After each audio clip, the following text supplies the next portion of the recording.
আগামীকালকে যেই সম্মেলন অনুষ্ঠিত হবে এটা আমাদের বহুল প্রত্যাশিত সম্মেলন। 2010 সালের পরে আমরা এই ধরনের কোনো বড় সমাবেশ, কোনো সম্মেলন করতে পারি নাই। আল্লাহ তাআলার মেহেরবানিতে পট পরিবর্তনের পরে, জুলাই অভ্যুত্থানের পরে আমরা আজকে যে প্রোগ্রামটি করতে যাচ্ছি এটি জাতির অনেকটা আকাঙ্ক্ষিত প্রোগ্রাম। এখানে আমাদের আমির জামাত প্রধান অতিথি হিসাবে জাতির উদ্দেশ্যে মূল্যবান বক্তব্য রাখবেন। আগামী দিনে আমরা কি করতে চাই, বাংলাদেশ জামাত ইসলামের ভূমিকা কি হবে, আমরা সেই কথাগুলো আমাদের আমির জামাতের বক্তব্য থেকে পেয়ে যাব। তিনি গোটা জাতির উদ্দেশ্যে জাতির সংস্কার সহ আগামী নির্বাচনের মাধ্যমে জাতির কাছে কি আশা করেন এবং কি আহ্বান করবেন সেটি তিনি বলবেন।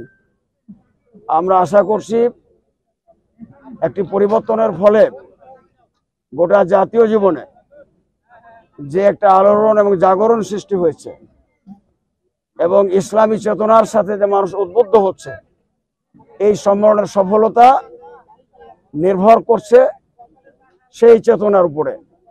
আমরা এই কারণে আশা করছি যে লক্ষাধিক মানুষ, আমাদের জনশক্তি, লক্ষাধিক কর্মী আমাদের এই কর্মসূচিতে সামিল হবেন, এই সম্মেলনে তারা উপস্থিত হবেন এবং এই বক্তব্য রাজশাহী মহানগর ও রাজশাহী জেলার চতুর্দিকে পৌঁছে যাবে। শুধু তাই না, সারা দেশের মানুষের কাছে আমির জামাতের বক্তব্য পৌঁছে যাবে, যাতে একটা জাতির দিক নির্দেশনা পায় এবং সেই আলোকে আমরা আমাদের আগামী দিনে চলার প্রস্তুতি গ্রহণ করব। শৃঙ্খলাতে আমাদের নিজস্ব শৃঙ্খলার ব্যবস্থা আছে, আমাদের স্বেচ্ছাসেবক আছে। আজকে আপনারা দেখতে পাচ্ছেন স্বেচ্ছাসেবকদের আমরা ডেকেছি সমস্ত দায়িত্ব বুঝিয়ে দেওয়ার জন্য। সরকারিভাবেও তাদের প্রতি তাদের যে দায়িত্ব সেটা তারা পালন করবেন। আমরা আশা করছি আমাদের এই দায়িত্ব পালনের জন্য আমাদের স্বেচ্ছাসেবক বাহিনী, আমাদের কর্মীরা যথেষ্ট। তো আমাদের মাঝে এসেছেন জামাতের আমাদের মূল নেতৃবৃন্দ। সার্বিকভাবে শৃঙ্খলা রক্ষা করা, যেন কোনো ধরনের যানজট, গ্যাদারিং ইত্যাদি না হয় সে বিষয়ে খেয়াল রাখছি।